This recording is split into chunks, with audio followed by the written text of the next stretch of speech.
करें कैसे। पहले तो पाँच छुइयों लेते जब शादी ना भाई और शादी हो गई तो अब तो छुए ना जात, बड़ी शर्म लगत। बोले पत्नी के सामने अम्मा के पाँव कैसे छुए जाए।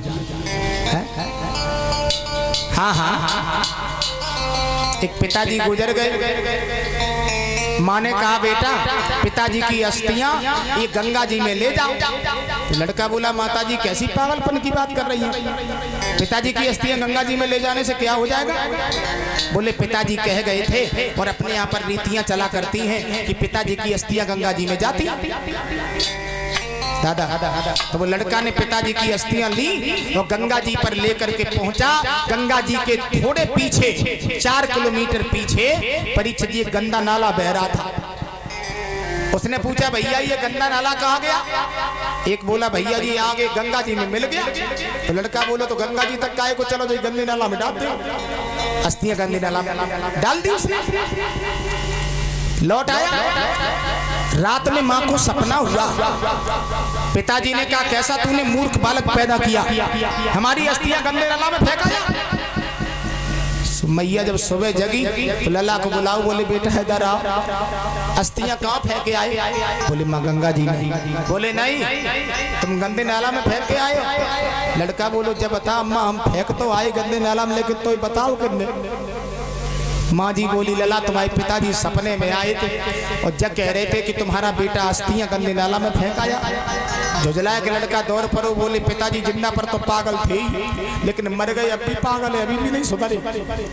क्यों? बोले जब बताओ 4 किलोमीटर गंगा जी दूर थी वहां ना मर पाए जाए, 8 किलोमीटर घर दूर था वहां सपना दें चले आए। तो औलाद भी बड़ी अजीब है। हाँ हाँ परीक्षित जी पहला श्राप सत्यव्रत को लगा था जिन्होंने पिता का अपमान किया था। दूसरा श्राप इन्होंने कपला गाय का अनादर किया था, उनके ऊपर पैर रख के कूद के निकल गए थे जिससे ये एक बार गधा बने। कालू मेहतर की मां ने पानी डाला था, इन्होंने दरवाजा भरा था हम तुम्हारे घर पर पानी भरेंगे, लेकिन इंसान बनने के बाद इन्होंने मना किया था कि मैं सूरवंशी राजा हूँ, तेरे घर पर पानी हम कभी नहीं भर सकते। तो कालू मेहतर की मां ने श्राप दिया था जा सत्यव्रत तू नहीं पानी भरेगा तो तेरी संतान आके मेरे घर पर पानी अवश्य भरेगी। तीसरा श्राप इन्होंने कन्या का हरण किया, स्वर्ग से उल्टी लटकाए गए, मुख से लार निकली, कर्मनाशा नदी का निर्माण हुआ। लगने से इनका नाम त्रिशंकु पड़ा। इन्हीं के पुत्र हुए परीक्षित जी दानवीर राजा हरिश्चंद्र। वैसे क्षमा चाहेंगे, हमारा क्षेत्र बड़ा पावन है, बहुत सारी कथाएं होती हैं। हरिश्चंद्र महाराज बड़े ही सत्यवादी राजा थे, लेकिन परीक्षित जी हरिश्चंद्र कितना झूठ बोलने वाला राजा भी इस दुनिया में कोई नहीं हुआ। परीक्षित जी उठ करके खड़े हो गए। ये कथा हमें बड़े विस्तार से श्रवण कराओ कि हरिश्चंद्र महाराज भी झूठ बोले। एक बार नहीं बोले, कई बार बोले, और कई बार बोले तो काय को बोले, इसका कारण क्या था। हरिश्चंद्र महाराज की पत्नी का नाम था परीक्षित जी तारा, एक नाम और है सैव्या।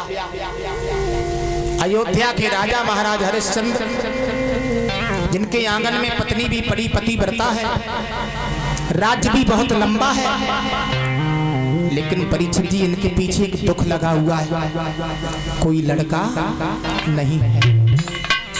और मैंने आपको बताया था कि भगवान सर्व सुख परीक्षित जी किसी को नहीं देता, किसी को नहीं देता। की अजब तस्वीर देखी, एक हंसता है 10 रोते हैं।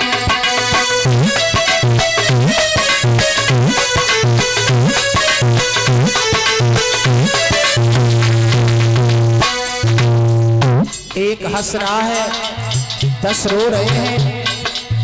परीक्षित जी मैंने जग की अजब तस्वीर देखी, एक हंसता है 10 रोते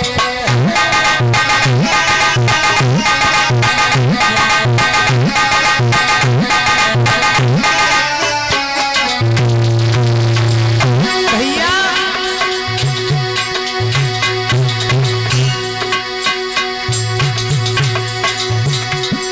अरे तीन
तो अपनी आंखों से देखा विधाता, तेरी तो लीला ही कुछ निराली है। आहा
महाराज हरिश्चंद्र के आंगन में पत्नी तारा के गर्भ से परीक्षित जी कोई बालक नहीं हुआ।